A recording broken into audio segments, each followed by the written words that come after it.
150 na pulis po ng Pangasinan ipinadala bilang dagdag seguridad sa naging trillion peso march kahapon. Para sa police report na yan, kasama natin Idol Matthew Pacheco. 104.7 IFM Report.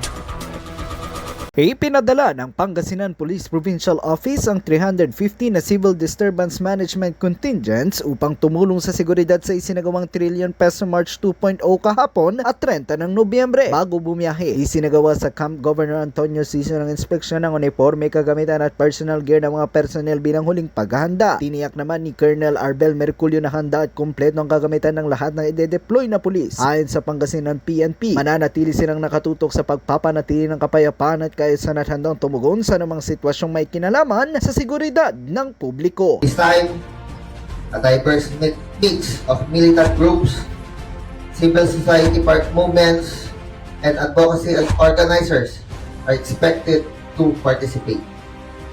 With such a varied composition comes a wider range of possible behaviors, sentiments, and actions.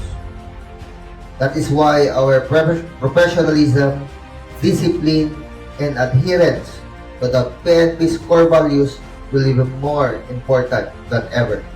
Sa isinagawang send-off ceremony noong 29 na Nobyembre, binigyang diin ni Pang PPO Provincial Director Colonel Arbel Merculio ang kahalagahan ng pagiging profesional, alerto at pagkakaroon ng mahinaong pagtrato sa bawat isang nakiisa sa nasabing rally. Kasama mula rito sa IFM Dagupan, ako si Idol Matthew Pacheco. Tatak IFM! IFM News. IFM News. IFM News.